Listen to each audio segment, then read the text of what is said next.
오늘 우리가 읽은 말씀을 가지고 하나님의 뜻을 행하려 하면이라는 제목으로 함께 말씀을 나누고자 합니다.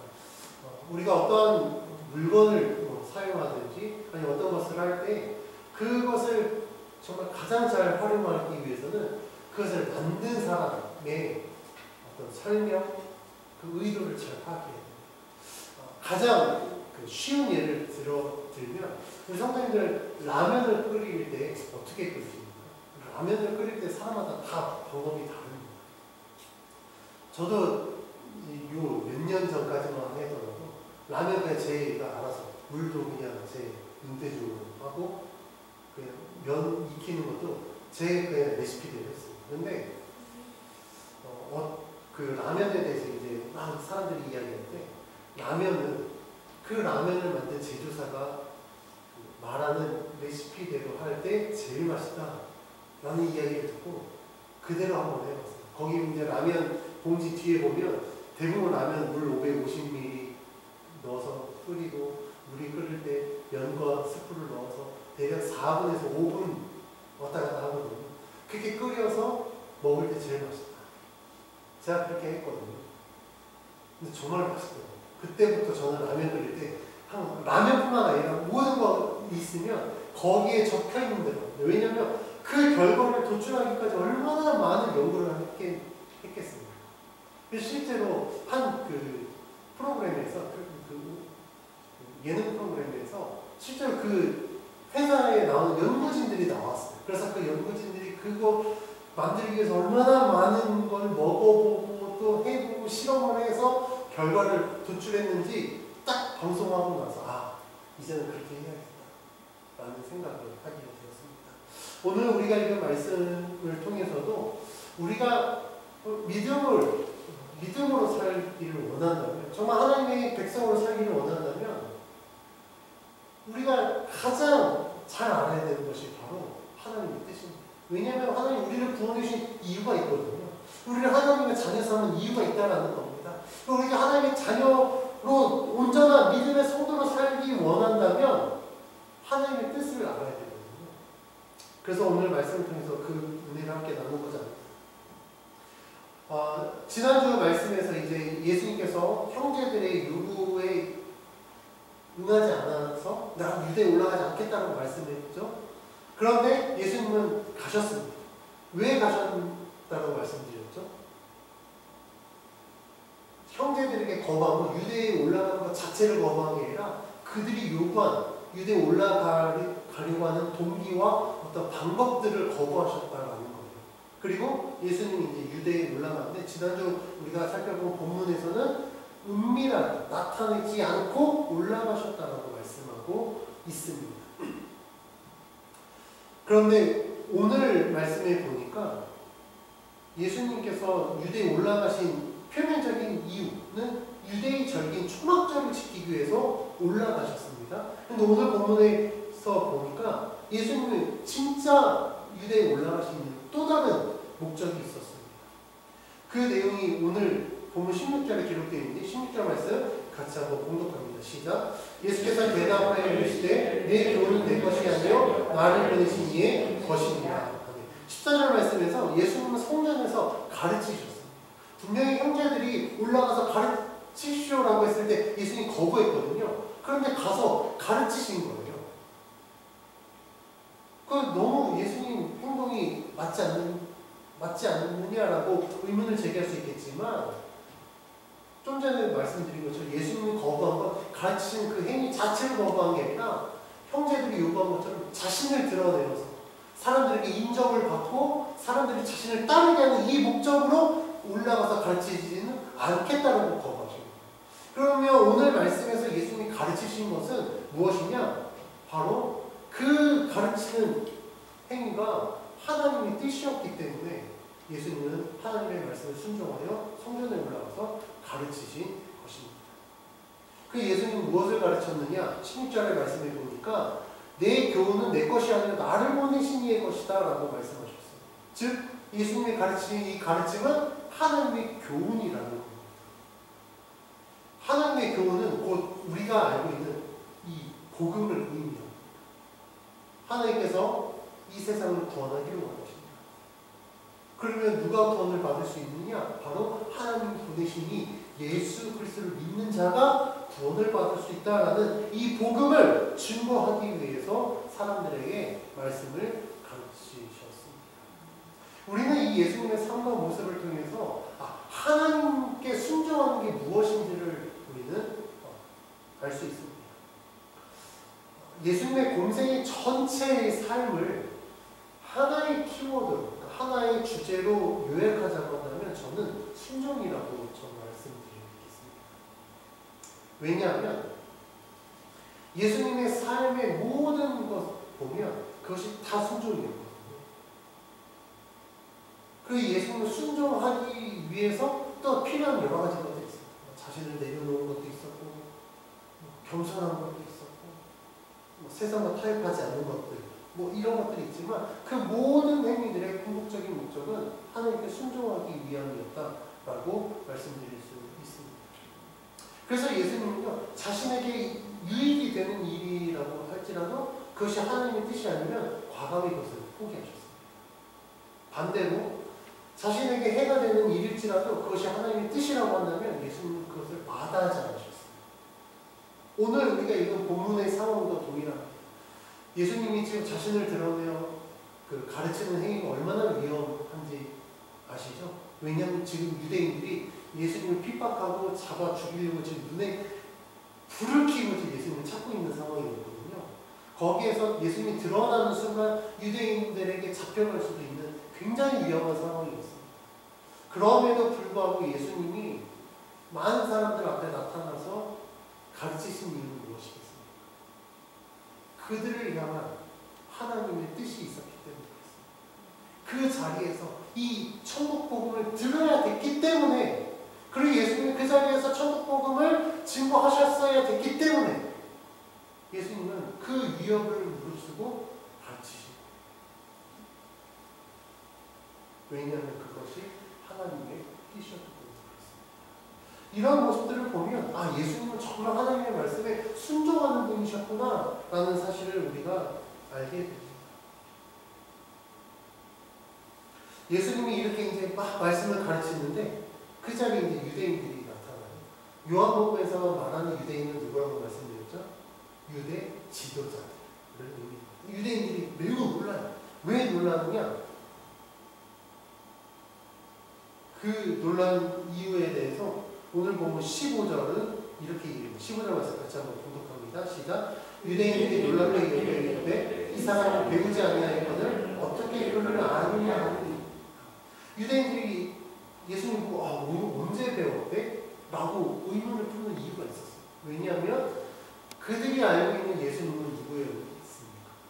목수의 아들, 목수인 요셉의 아들이었거든요. 그러니까 목수의 아들로서 어디 회당에 가서 어떤 율법 학교에 가서 배운 적이 없는 분이었었어요. 그러니까 아버지의 목수일을 도왔던 예수님이었는데 가르치는 내용 보니까 어떻게 저렇게 배웠지? 굉장히 놀란 거예요. 이러한 반응은 누가복음 4장 22절에도 기록되어 있는데 22절 제가 공독해드립니다. 그들이 다 그를 증언하고 그 입으로 나오는 바 은혜로운 말을 놀랍게 여기는데 이 사람이 요셉의 아들이 아니냐. 요한복음에서는 이야기하고 있지 않았지만 누가복음 4장 22절에서는 유대인들이 뭐라고 얘기하는 거예요? 요셉의 아들이 아니냐. 이거 무엇을 의미하는 겁니까? 목수의 일을 도왔는데 학교에 가지도 않았는데 어떻게 글을 알지? 글을 안다는 것은요, 지금 우리가 알고 있는 이런 가나다 이런 문법적인 글을 의미하는 게 아니라 예수님이 가르치는 이 말씀의 내용을 그때 당시에 율법 교사들은요 두 가지를 공부했어요. 율법인 토라를 공부했고요, 유대의 법전인 미슈나를 공부했어요. 그러니까 이 율법 토라와 미슈나를 공부한 자들이 가르쳤거든요. 그래서 당대에 거기에도 엘리트 코스가 있어요. 이 엘리트 코스를 밟았던 대표적인 인물은 누구냐면 사도 바울이었어요. 사도 바울은 가말리엘 학파에서 엄청난 엘리트 코스를 밟았으니까 지금으로 따지면 우리나라에서 서울대 출신은 알아주잖아요. 그것처럼 율법에 한해서 가말리엘 학파라고 지금의 서울대, 하버드 수준의 엄청난 교육을 받았다는 것을 인정받을 만한 사람이었어요. 그런데 지금 예수님의 가르침을 들어보니 그런 엘리트 코스를 밟은 사람들의 말씀보다 더 은혜로웠다는 거예요. 그러니까 유대인들조차도 예수님의 가르침을 듣고 놀란 겁니다. 그래서 마가복음 1장 22절에 이렇게 기록합니다. 무슨 사람이 그의 교훈에 놀라니 그가 가르치시는 것이 권위 있는 자와 같고 서기관들과 같이 아니하리라. 마가복음 1장에서는 서기관들의 가르침과 예수님의 가르침을 비교합니다. 예수님의 가르침은 그들의 가르침과 달랐다는 거예요. 예수님 분명히 교육을 받지 않았음에도 불구하고 이 가르치시는 내용을 보니 그거는 단순한 어떤 깨달음이 아니었던 거예요.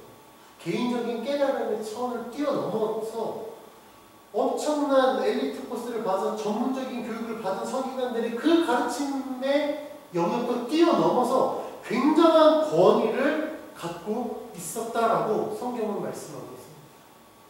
그러면 예수님의 가르침은 어떻게 해서 이런 권위가 있었을까?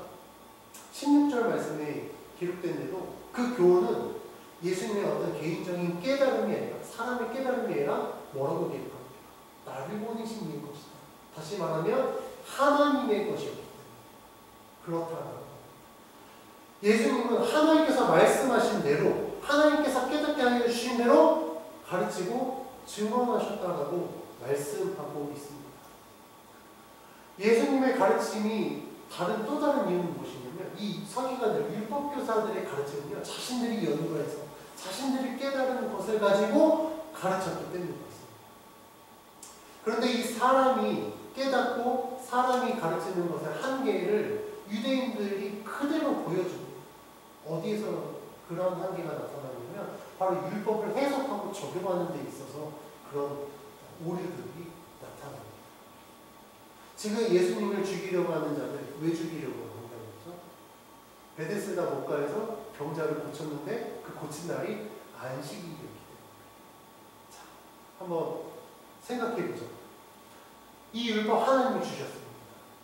하나님 율법을 주신 이유는요, 너희가 나를 믿느냐 그러면 내 뜻에 따라 살아가라라고 율법을 주신 거예요. 하나님의 가장 큰 뜻은 무엇입니까? 생명을 살리는 일입니다. 그 생명을 살리기 위해서 독생자를 이 땅에 보내시고 독생자를 희생하셨어요. 왜요? 우리를 살리기 위해서.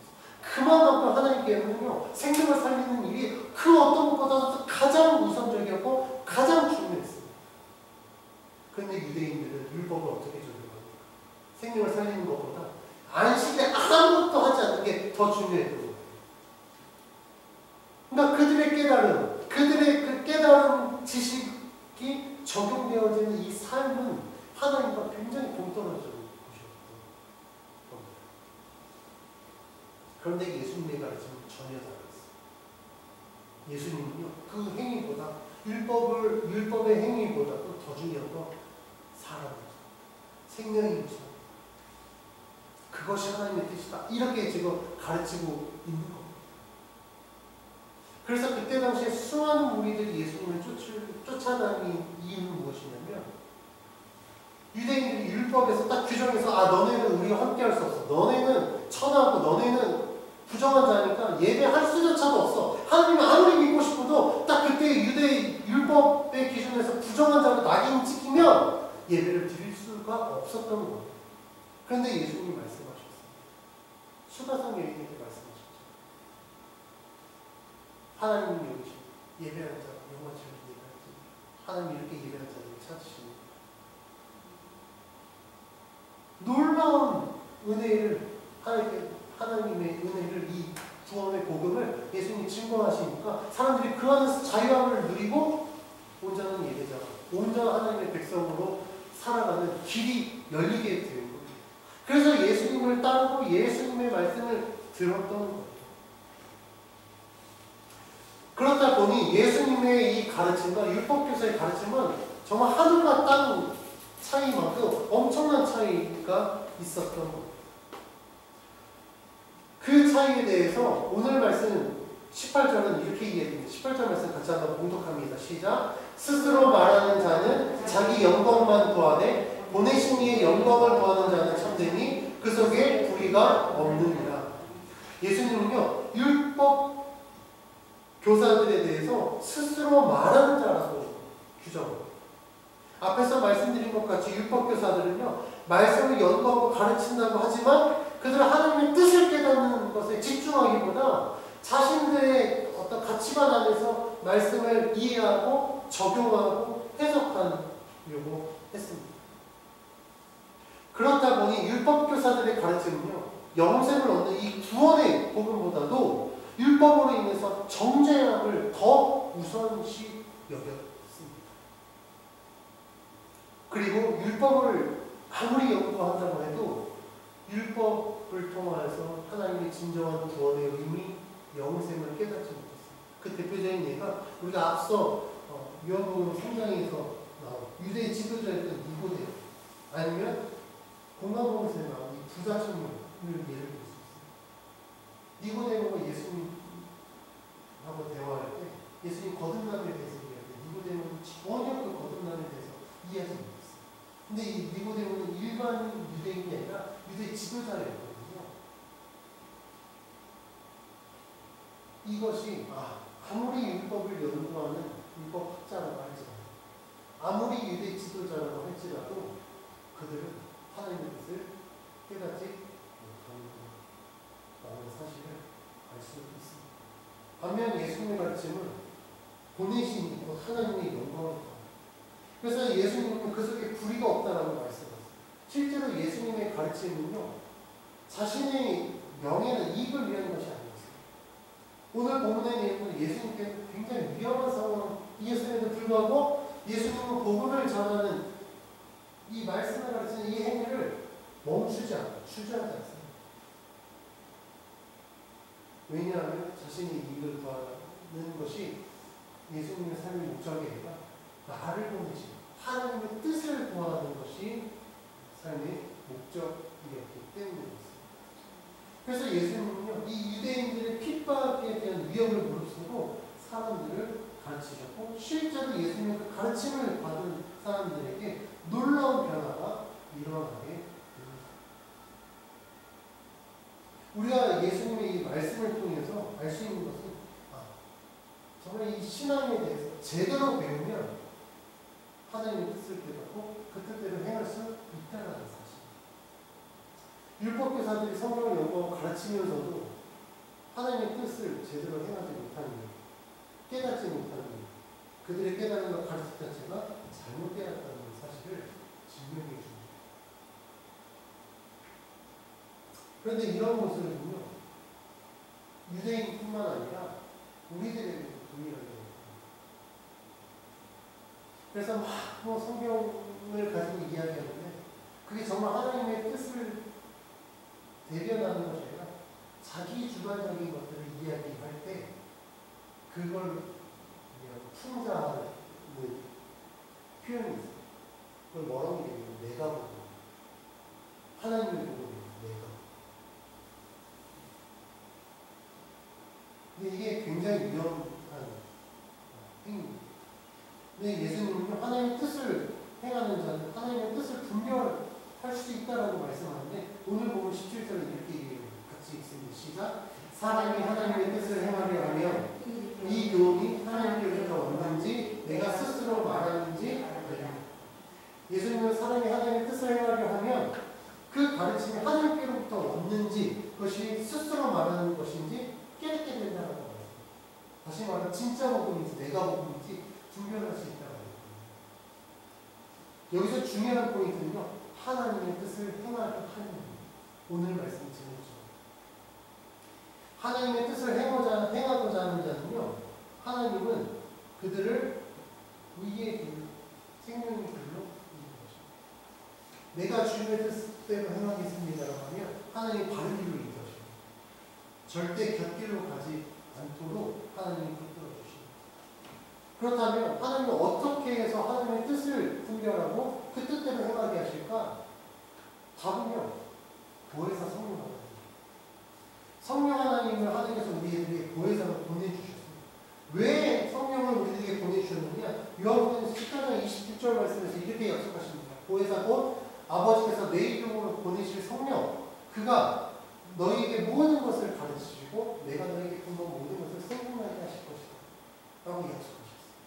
성령께서 하나님의 뜻을 깨달을 뿐만 아니라 하나님께서 가르치신 모든 것을 생각나게 하셔서 그 뜻대로 살아가게 하신다라고 말씀하고 있는 거예요. 즉 성령 하나님께서 우리로 하여금 이것이 하나님의 뜻인지 아닌지 분별할 수 있도록 인도하신다. 그래서 성령 하나님은요 그리스도인의 삶에서 선택이 아니라 필수입니다. 즉 성령의 도우심이 있으면 좋고 없으면 어쩔 수 없는 그런 게 아니라 내가 정말 그리스도인으로 살기를 원한다면 반드시 성령의 인도하심을 따라 살아야 된다는 거예요. 그런데 안타까운 사실은 그리스도인들이 성령의 인도하심을 따라 살지 못한다는 거예요. 저는 그 원인에 대해서 너무 많은 지식이 성령의 역사를 방해한다고 진단했어요. 지금 우리가 살고 있는 시대에 대해서 지식과 정보가 넘쳐나는 시대라고 얘기합니다. 지식과 정보를 얻는데 굉장히 편리합니다. 스마트폰, 인터넷이 엄청나게 발달하다 보니까 지금도 스마트폰을 좀만 검색하면 어마어마한 정보들이 쏟아져요. 예전에는 정보를 얻으려면요 어떤 문헌을 찾든지 아니면 어떤 정석을 가야만 정보를 얻을 수 있었어요. 그런데 지금은요 스마트폰 하면 실제로 어떤 장소에 대해서 정보를 얻게 오면 거기에 진짜 가본 사람들이 이제 리뷰라고 해서 리뷰를 올려놓은 거예요.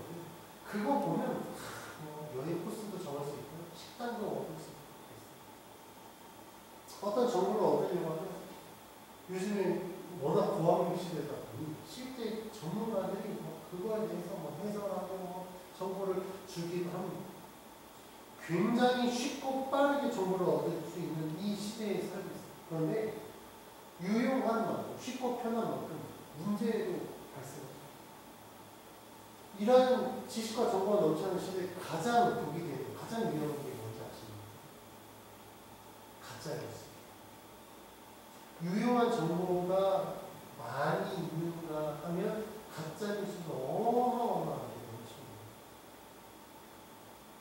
근데 문제는요, 우리가 이 인터넷으로, 유튜브나 인터넷으로 이런 것을 검색하잖아요.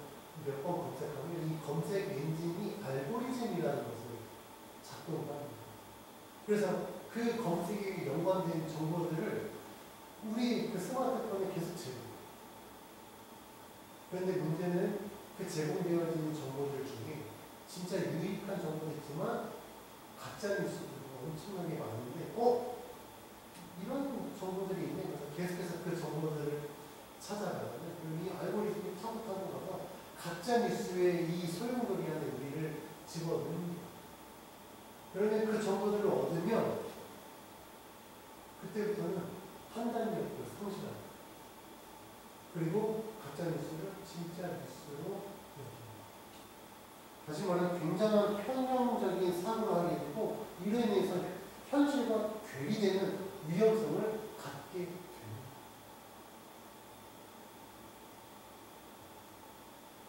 그래서 사회적 현상을 보고 지금 우리나라가 정치적 편향성이 엄청 강하잖아요.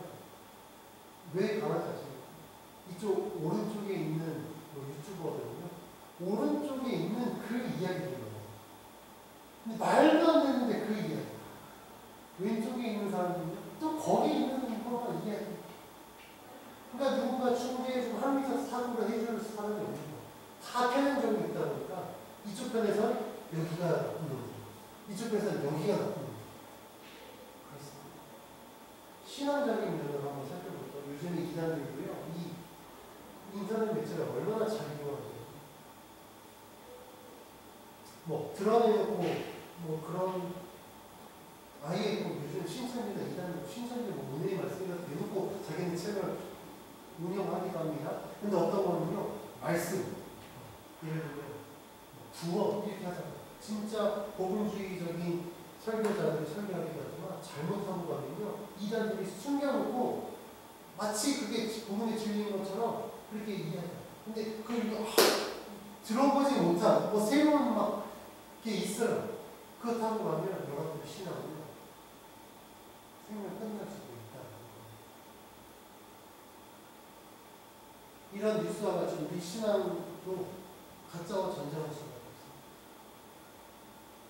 우리들의 삶 속에 진짜가 아닌데 마치 이게 진짜고 이게 하나님의 뜻인 것처럼 우리를 속이고 넘어뜨리는 사탄의 공격이 수없이 우리들의 삶을 괴롭혀요.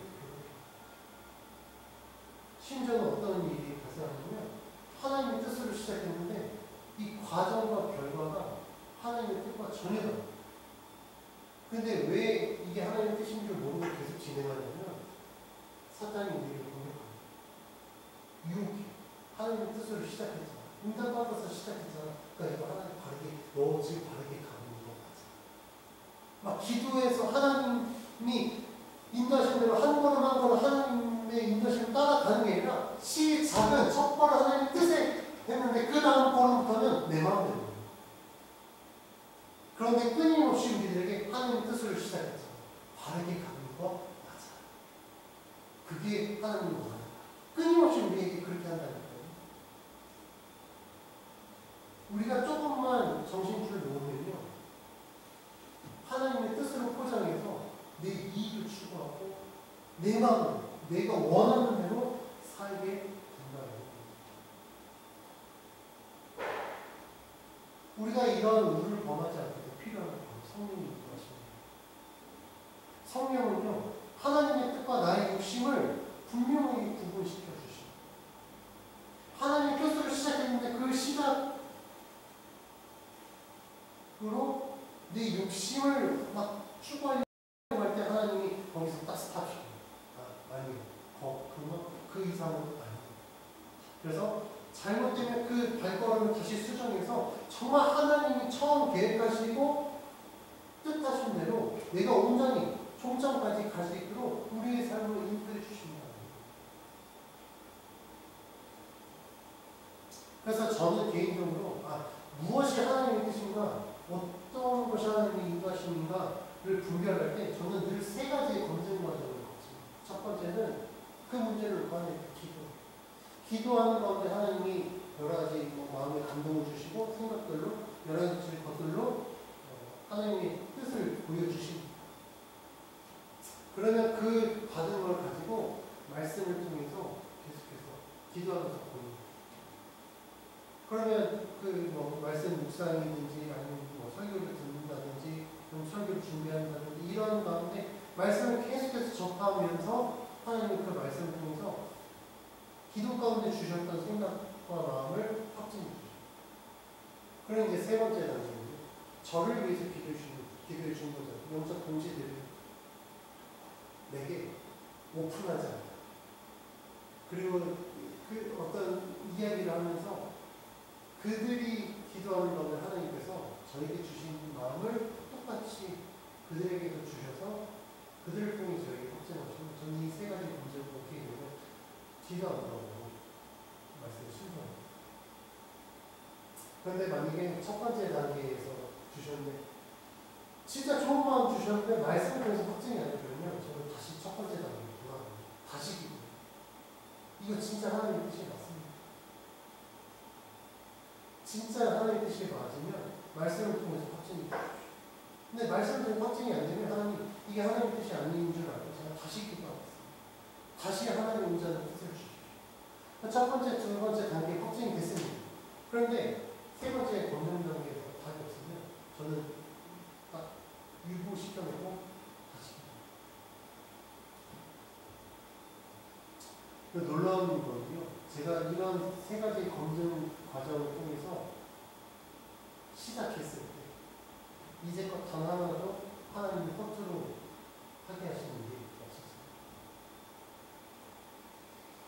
그래서 저는 이것이 하나님의 인도하심이라고 여기고 이런 검증 과정을 통해서 하나님의 뜻인지 아닌지, 내 욕심인지 아닌지, 사탄의 유혹인지 아닌지를 구분하고 분별해서 행합니다. 하나님은요, 우리가 하나님을 제대로 믿고 올바르게 신앙생활 할 수 있도록 도와주십니다. 또 그게 하나님이 원하시는 길이기 때문에. 그래서 우리에게 보혜사를 주신 거예요. 그래서 17절에 기록된 대로 사람이 하나님의 뜻을 행하려 하면 그 교훈이 하나님께로부터 왔는지 사람의 생각인지 분별하게 됩니다. 근데 우리들의 삶에서 하나님의 뜻을 분별하는 게 사실 쉽지 않습니다. 진짜 쉽지 않아요. 매 순간순간마다 분별하면 얼마나 좋겠습니까? 고민하지 않고 그냥 하나님의 뜻대로 하면 되겠는데 그게 쉽지 않아요. 어떨 때는 내 마음은 막 급해요. 이거 빨리 이거 결정해야 되는데 하나님의 응답이 없어요. 여러분들 그때 어떻게 하시겠어요? 우리나라 말에 그런 습관이 급할 수도 있죠. 저는 이게 저는 이거 성경의 진리라고 생각해요. 성경의 원리랑 똑같아요. 급할수록 돌아가. 급한데 이루어지지 않아요. 그러면 왜 이루어지지 않을까요? 아직 하나님의 뜻이 아닌 거예요. 하나님의 뜻은 맞는데 아직 내가 그걸 할 만큼 준비가 안 됐기 때문에 이게 안 되는 거거든요. 그러면 내려놓고 하나님께 기도해요. 아무리 내가 그런데 하나님이 이 마음을 주셨는데 지금 뭔가 빨리 결정하고 급한데 안 돼요. 그럼 어떻게 해야 돼요? 하나님, 내가 일단 질러놓고 볼 때도 하나님 책임져 주세요. 지르는 사람도 있어요. 실제로. 그래놓고 실패하는 거예요. 그럼 실패하는 원인이, 책임이 누구에게 있어요? 나에게 있는데도 불구하고 하나님은 원망합니다. 하나님, 응답을 주시지 말든지 응답 주셨으면 길을 열어주시고 응답 줘놓고 급해 죽겠는데 열어주시지 않고 인도하시지는 않고 그럼 나는 하나님 말씀 믿고 질렀는데 하나님 왜 책임 안 주십니까? 나도 하나님 원망합니다. 그런데 오늘 17절에 분명히 얘기해요. 하나님의 뜻을 행하려 하면 그것이 하나님께로부터 오는지 사람의 생각이 분별할 수 있습니다.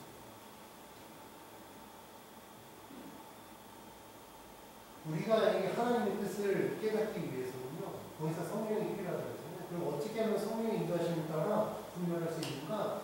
가장 결정적인 답은요, 하나님과 친밀함입니다. 내가 하나님과 정말 가까우면 하나님의 뜻을 분별할 수 있습니다. 성령의 인도하심을 따라서 살 수 있어요. 하나님과 친밀해지기 위해서는요, 어떤 특별한 이슈가 있을 때만 하나님을 찾는 게 아닙니다. 주일날 교회에 와서 예배 드리는 순간에만 하나님과 함께하는 게 아니라 매 순간순간마다 하나님과 함께하는 삶을 살아야 됩니다. 여러분들 진짜 그런 특별한 이슈가 있을 때만 하나님을 찾지 마시고 매 순간순간마다 하나님을 찾아가십시오. 하나님은 우리의 기도에 응답해 주십니다. 제가 요즘에 하나님께 기도하려면 하나님은 그 기도를 너무 잘 들어주세요. 그래서 한편으로는 되게 감사하면서 또 한편으로는 굉장히 두려운 마음. 내가 기도하는 대로 하나님 응답해 주시니까 굉장히 감사하잖아요. 우리 성도님들 기도 응답 그렇게 매 순간순간마다 저 하나님이 정말 사소한 것조차도 응답해 주시는군요. 되게 신기해요. 하나님 기도할 만한 그러니까 모든 것 그냥 다 기도. 그런데 또 두려운 건 무엇이냐면 하나님은 정말 이 사소한 것까지도 나에게 집중하고 계시고 나는 사실을 아니까 허탄 마음을 모르고 내 마음을 다 잊고 계시고 내가 조금이라도 꼼수 부리려고 마음을 하고 그 마음조차도 하나님이 아실 겁니다. 그래서 하나님께 꼼수 부리지 말아요. 아까 말한 것처럼 하나님의 뜻으로 포장하고 내 욕심 차리지 말아야겠다는 생각을 하게 됩니다.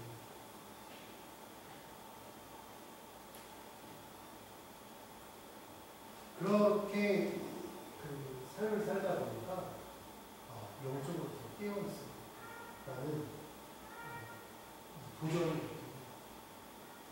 하나님과 멀어진 삶은요, 결코 하나님의 뜻을 분별할 수 없고 분별하지 못하기 때문에 그 뜻대로 행할 수도 없습니다. 우리가 하나님의 뜻을 행하려면 절대 하나님과 멀어져서 하나님과 친밀해져 가까워져. 우리가 그에게 가까워지려면 어떻게 해야 돼요? 사람하고 가까워지려면 어떻게 해요? 한 달에 한 번 만나서 가까워질 수 있어요? 1년에 한 번 만나서 가까워질 수 있어요? 그렇지 않아요. 가까워지려면 자주 만나요. 자주 만나고 많이 대화를 해봐요. 그리고 많이 무언가를 해봐요. 왜 그럴까요? 여러 가지 것들을 하면서 이 사람 알아가는 거예요. 이럴 때는 이 사람이 이렇구나. 이 사람이 이런 생각을 갖고 있구나. 똑같습니다. 우리가 하나님의 뜻을 알려면 하나님과 더 친밀하게 교제해야 돼요. 아니 일주일에 한 번 만났어요. 우리가 도사가 아닌 이상 어떻게 하나님의 뜻을 알수 있겠어요?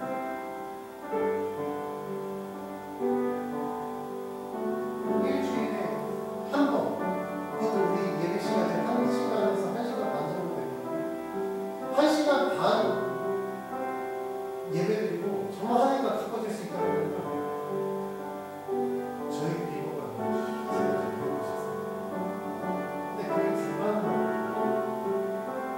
우리가 하나님과 가까워지려면 매 순간순간 하나님께 가까이 가야 돼요. 하나님과 친밀해져야 됩니다. 그래야만 하나님의 뜻을 우리가 알 수 있고 그 뜻대로 행할 수 있습니다. 여러분들 삶을 시간은 어떠십니까? 정말 하나님과 가까운 삶을 살겠습니까? 아니면 하나님과 일정한 거리를 두겠습니까? 아니면 지금 멀어진 상황입니까? 내가 하나님과의 그 거리가 어느 정도인지 알 수 있는 것은 내가 하나님의 뜻을 분별하고 그 뜻대로 행할 수 있다는 것을 여러분 하나님과 굉장히 친밀해요. 그런데 도무지 삶에서 하나님의 뜻을 내가 알 수 없다는 건다면 죄송하지만 여러분은 이미 하나님과 거리가 어느 정도 벌어져 있는 상태예요. 그러니까 하나님의 뜻을 깨닫지 못하는 거예요. 만약에 누군가가 여러분들 하나님의 뜻대로 살고 있으니까 자신에게 네라고 대답할 수 있다고 한다면 여러분 하나님과 친밀한 관계이지만 여러분 정말 하나님의 뜻을 깨닫고 그 뜻대로 살고 있습니까? 제가 예전에는 그랬는데 지금은 만약에 주저하게 되고 얼버무리게 되면 하나님과 저는 거리가 멀어져 있는 상태입니다. 그런데 오늘 무슨 말씀이죠? 하나님의 뜻을 행하는 하나님의 뜻을 알아요. 그리고 그것이 그리스도인의 삶이고 하나님이 우리에게 원하시는 삶입니다. 아무리 많은 것을 알고 있어도 행하지 않는 것은 죽음입니다. 그래서 야고보서 2장 17절에서 그 자체가 행함이 없는 믿음 그 자체가 죽은 것입니다.